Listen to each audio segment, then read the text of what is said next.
नमस्कार, मैं doctor Siddharth Soni, general physician, Krishna super speciality hospital, Nahar road, Pal road, near Ashok Udyan, Jodhpur.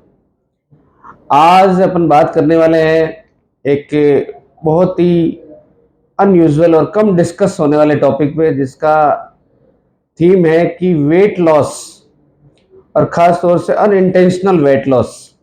इसके क्या मुख्य मुख्य कारण होते हैं और उसमें क्या क्या जांचें होती है और इसका समाधान किस तरह का होता है।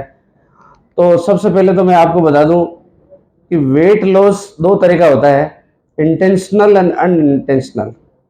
तो जो इंटेंशनल वेट लॉस होता है, जो डाइटिंग के थ्रू या एक एक्सरसाइज के थ्रू, वो एक प्लान्ड वेट लॉस होता है। उसमें कोई बीमारी की संभावना यूजुअली नहीं रहती है अनटिल एंड अनलेस इसको बहुत बियॉन्ड द लिमिट स्ट्रेच किया जाए।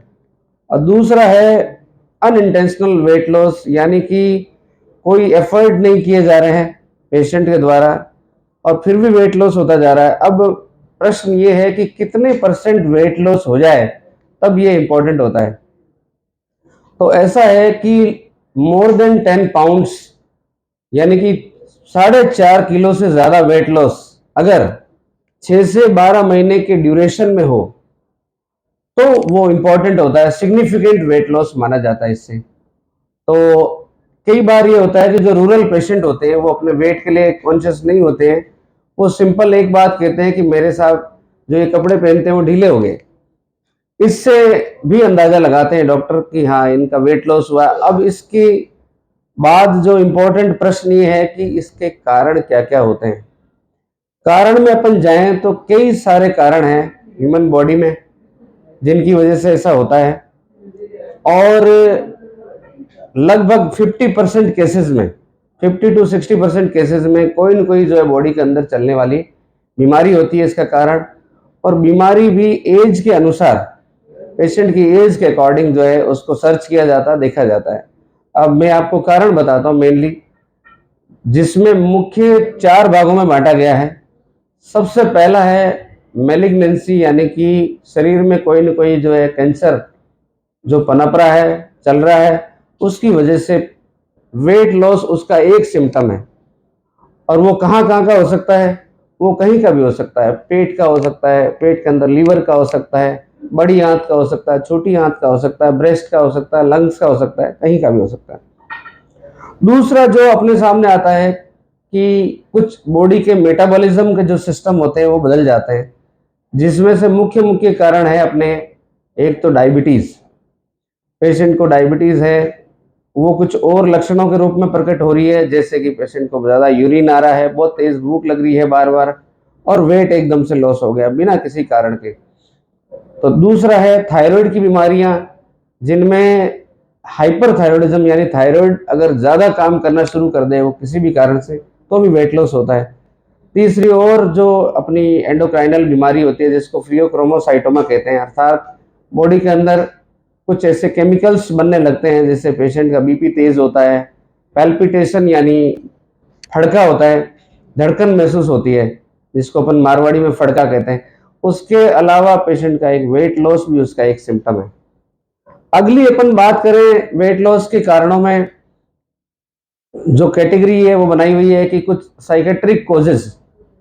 साइकेट्रिक कोजेस का अर्थ हुआ पेशेंट डिप्रेशन में है और बिरीवमेंट में है। बिरीवमेंट एक साइकेट्री का टर्म होता है जिसका अर्थ होता है कि रिसेंटली कोई नियर एंड डियर की डेथ हुई है, उससे पेशेंट का खाना पीना बिल्कुल ही कम हो गया है और वो न किसी से बात करता है न बोलता है, और इसकी वजह से भी एक वेट लॉस एक कॉमन बात है, क्योंकि फूड इंटेक कम हो जाता है, उससे वेट लॉस हो जाता है।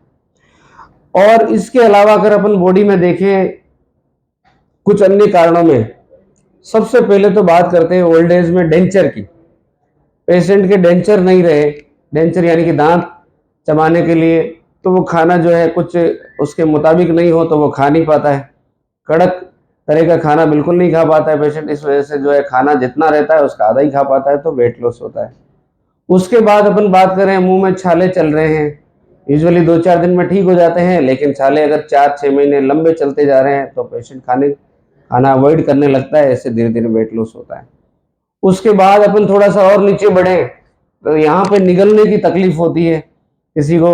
अब निगलने की तकलीफ किसी भी वजह से हो सकती है, यानी अंदर के टॉन्सिल्स बढ़ रहे हैं, या कोई अंदर ऐसा कोई गले के अंदर कैंसर की संभावना हो, या फिर और कुछ न्यूरोलॉजिकल यानी ब्रेन से रिलेटेड कारण होता है, उससे निगलने में परेशानी आती है। थोड़ा और नीचे आते हैं जिसमें पेप्टिक अल्सर। अल्सर का अर्थ आप समझते हैं, पेट के अंदर आंतों में जो स्टमक होता है अपना, यानी जो थैली जहाँ पे सबसे पहले फूड जाके स्टोर होता है, वहाँ पे पेशेंट का अगर अल्सर हो जाए तो उससे पेट में एक अजीब सा एक दर्द, अजीब सी जलन तो बनी रहती है। इससे एक एनोरेक्सिया, एनोरेक्सिया का अर्थ हुआ है भाई पेशेंट की खाने की इच्छा नहीं है, इस चक्कर में वेट लॉस होने लगता है।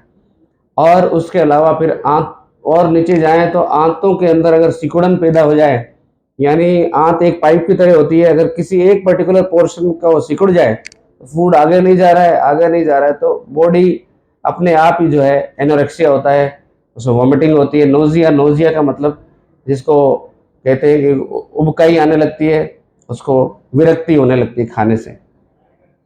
उसके अलावा अगर अपन बात करें लंग्स के अंदर क्या क्या हो सकता है, लंग्स के अंदर जो बीमारी होती है जिसको कहते हैं सीओपीडी, यानी कि ज़्यादातर स्मोकर्स में होता है, जो सांस की नलियों में रुकावट की वजह से पेशेंट पंप लेता है, कुछ और स्टेरॉइड दवाइयाँ वगैरह देनी होती है बीच बीच में, उसकी वजह से पेशेंट का लेट स्टेज में जाके मसल मास, यानी कि उसका फेट मास कम नहीं होता, मसल मास कम होने लगता है। और इम्पोर्टेंट बात यह है कि एक एज के बाद, यानी 30 के एज के बाद यूजुअली